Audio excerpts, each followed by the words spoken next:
Hi there, I'm Ben Morton and welcome to the Leaders Kitbag, your go-to podcast for practical leadership insights in just 6 minutes. In each episode, we tackle real challenges faced by leaders and managers, offering actionable tools and strategies you can take away and immediately apply. And because leadership doesn't happen in a studio, these episodes are mostly recorded outside on the move. They're raw, unscripted, and straight to the point. So, wherever you are, let's dive in and sharpen your leadership skills 6 minutes at a time.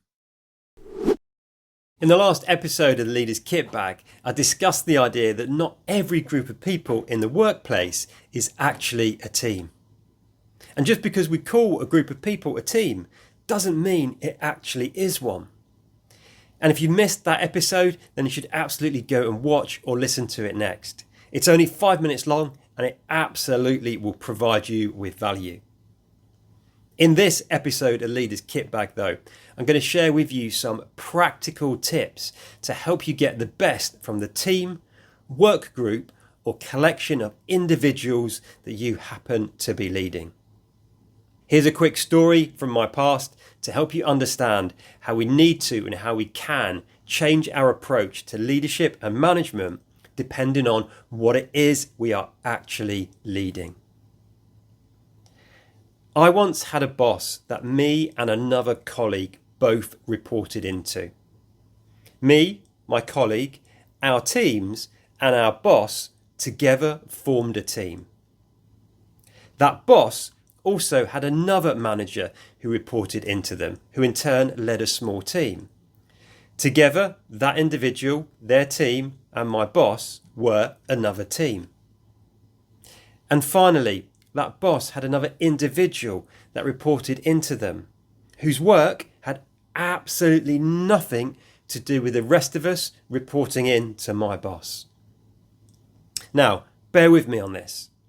If we go back to the definition of a team that I explored in the last episode of the Leaders Kitbag, you'll remember that a team has 3 key characteristics. In teams, there are shared goals. There is a degree of interdependence and there is mutual accountability. So, by this definition, we can see that what my boss at that time was actually leading was 2 teams, along with 1 additional direct report. Now, the mistake that they made, which is a really common mistake for leaders and managers, and to be fair, it's a mistake that I absolutely would have made at that stage in my career too, but the mistake was to think that they had 1 team. Now, what that meant in reality is each week we would squeeze into a poorly lit meeting room with no natural light that was too small for all of us to fit in. I would give my update as requested on what my team was doing. And then on a particularly busy day, maybe when I was under pressure or not at my best, I'd sit there listening to the updates from the other team members, from my colleagues, that had absolutely nothing to do with me. And I'd sit there getting increasingly frustrated because of all the things I knew I could be getting on with instead of listening to these updates that seemed and felt totally irrelevant. You see, this is what happens when we use team building tools, structures and routines when we don't actually have a team.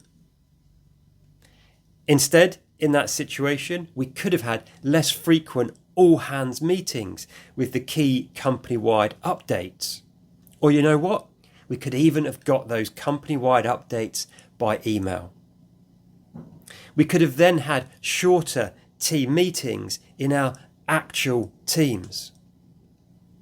We could have had weekly lunches and occasional nights out together for the sake of that all-important human-to-human connection. That is really important to give a broader sense of belonging in the workplace. But we could have skipped working on effective collaboration and communication styles when, in reality, there was no need for us to collaborate. So, as you can see, having people reporting into you doesn't always mean you have a team. And that means we need to think really carefully about how we structure meetings and how to best use people's most precious resource, time. That's it for this episode of the Leaders Kitbag. Remember, if you need help or support with training, coaching, or a keynote speaker for your next conference or event, then do please get in touch.